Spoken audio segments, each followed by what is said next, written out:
We're now going to start looking at the specific derivatives. And what we're going to do is we're going to take each derivative, look at how we can make it, and then look at how it reacts. We're going to start by looking at acid chlorides and acid anhydrides. And I'm going to basically put these together because they are very, very similar. If we look at their leaving groups, they're both pretty reactive. They can generally be used to make the important derivatives are beneath them. And in fact, actually, acid anhydrides themselves also are important in biochemical systems.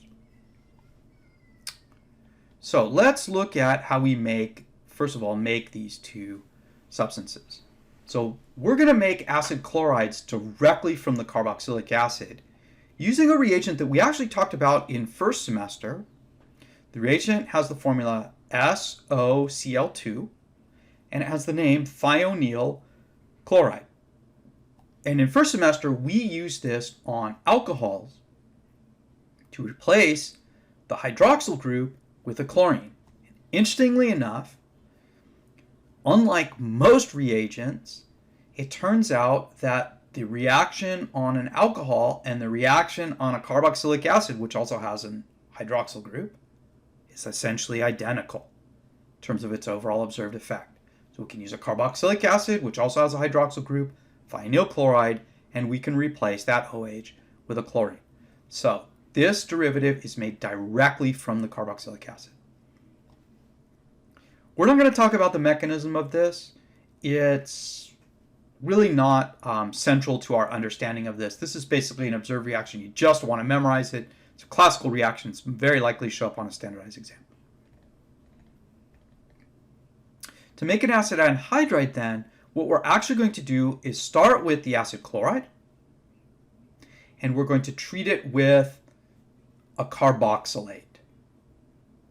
The carboxylate will typically have a counterion with it, and essentially what we're going to see is the chloride would be replaced with the carboxylate because the chloride is the better leaving group. It's the weaker base between chloride minus and carboxylate. So if we replace that, then what we see is we have our original acyl group, then we have the oxygen of the carboxylate, then the C double bond O-OR. So this makes an acid anhydride. Now, in practice, while in theory we could make these two R groups different from each other so that each half would come from a different carboxylic acid, in practice that's very hard to do except in some special circumstances. Most of the time we're really going to make the acid anhydride have both halves the same. In the situation where they are different, we call that a mixed anhydride, and again there are special things we have to do to get around that, and I'm not going to expect you to have to learn that because I don't think that is really important for our overall understanding of acid anhydrides. The mechanism of this reaction I'm going to show you here because it follows almost exactly the classical SN-AC mechanism, where what we have is a chloride minus leaving group and a carboxylate nucleophile. So in this case, here is our acyl chloride. The carboxylate has a negative charge. It's attracted to the partial positive charge on the carbonyl carbon. We try to make a bond there. We can't just make a bond because we would have 5 bonds, so we push a pair of electrons out onto the oxygen. That creates a tetrahedral intermediate. There he is. It's unstable, and now we're going to push back down and push out the better leaving group, which in this case will be the chloride ion, and therefore we're going to get this product. See, the double bond O is reformed, chloride is gone, and now we have the carboxylate attached.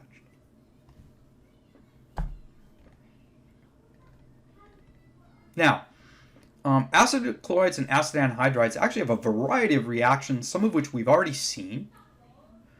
For our purposes, we're going to focus on just a couple of them. The first one we're going to look at is what's called a hydrolysis reaction. A hydrolysis reaction is a heteroatom exchange reaction where we replace a heteroatom group with the oxygen of a water. It turns out that both acid chlorides and acid anhydrides will react directly with water.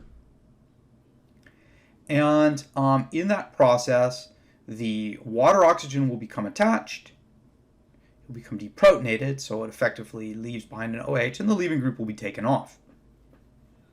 So if we were to write this as a kind of semi-balanced observed reaction, we would see that we start with the acid chloride or the acid anhydride. We have the water. The water gets absorbed into the molecule. The hydrogen comes off and it pairs up with the leaving group. So we get HCl or HC-OR, which is carboxylic acid. Now, I abbreviated this as Lg because the chloride and the carboxylate of the anhydride are really doing exactly the same thing. They just have different strength with which they do it. If we look at acid chlorides, those are so reactive that they react almost instantly with water. In fact, if we take an acid chloride in the bottle, we open up the bottle to the atmosphere, just the small amount of moisture in the atmosphere from humidity will start to flow into that bottle and immediately start reacting. And what we will observe is the bottle will start to give off a sort of whitish smoke or whitish gas. That white gas is actually hydrogen chloride gas. Because it's so reactive, it's just reacting immediately. It's releasing the hydrogen chloride. Hydrogen chloride is going into the gas phase, coming out of the bottle. In contrast, anhydrides react more slowly. We can expose them to air for a period of time. It depends a little bit on what the leaving group is, but for example, acetic anhydride, if we pour pure acetic anhydride just into water, it would take several hours for it to completely react.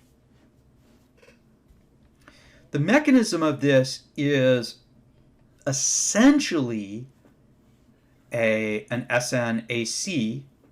It's just that because our nucleophile is a weak nucleophile, we need to add onto the end a make stable or a deprotonation step. So the water becomes attracted to the C double bond O carbon. It makes a bond, pushes a pair of electrons out of the way. We get a tetrahedral intermediate.